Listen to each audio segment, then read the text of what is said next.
આચાર્યશ્રી, શિક્ષકગણ તથા વિદ્યાર્થી મિત્રો, મારું નામ ચાવડા વંશસિંહ ભરતસિંહ છે. હું ધોરણ 7 માં અભ્યાસ કરું છું. હું આજે તમને આધુનિક ભારતમાં સ્ત્રીનું સ્થાન વિશે તમને માહિતી આપીશ. તમે ધ્યાનથી સાંભળજો. યંત્ર નાર્યસ્તુ પૂજ્યતે તંત્ર રમન્તે દેવતા. નારી તો શક્તિ છે, એની લક્ષ્મી છે, નારાયણી છે. અવાજ સોનેરી સૂત્રો મનુ મહારાજના સમયથી ઉચ્ચારતા આવ્યા છે. દ્રૌપદીના ચીર ખેંચાયા ત્યારથી સ્ત્રીના ચીર ખેંચાતા આવ્યા છે. બાકી પ્રાચીન હોય કે અર્વાચીન, સ્ત્રીની અવહેલના તો થયા જ કરે છે. સ્ત્રી જુલ્મ, સિતમ, ત્રાસ, અવહેલનાનો ભોગ બનતી જ રહી છે.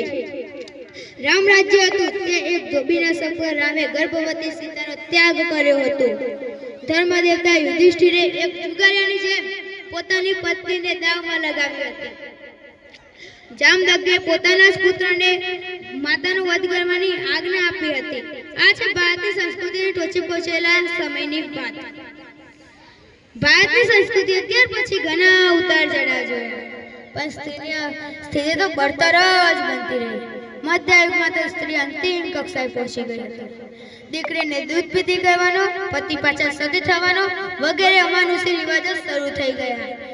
અંગ્રેજોનું શાસન આવ્યું. લોકો શિક્ષણ અપાવવા માંડ્યા. સુધારવાદીના પવનો શરૂ થયા. તેઓએ શિક્ષણ અપાવ્યું. પછી રાજા રામમોહન રાયે સતીનો કાયદો કરાવવાનું બંધ કરાવ્યું. ત્યાં તો આઝાદીના સંગ્રામનો શંખ ફૂંકાયો. ગાંધીજીએ શક્તિને જોડવા આહ્વાન શરૂ કર્યું. ત્યાં તો બધી સ્ત્રીઓ રણચંડી બનીને સંગ્રામમાં જોડાઈ ગઈ.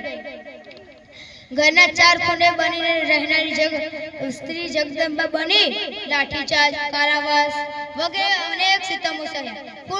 પુરુષોની સાથે ખભે ખભો મિલાવીને કામ કર્યું. ભારત આઝાદ થયો. સ્ત્રીઓ પણ ભણવા માંડી.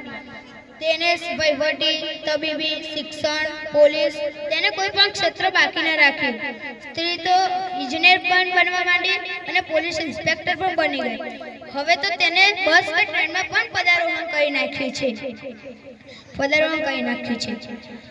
હવે હું છેલ્લે એ જ કહું છું કે આજે 77માં પ્રજાસત્તાક દિન નિમિત્તે એટલું જ મારે ગામ લોકોને કહ્યું છે કે દીકરીઓને ભણાવજો.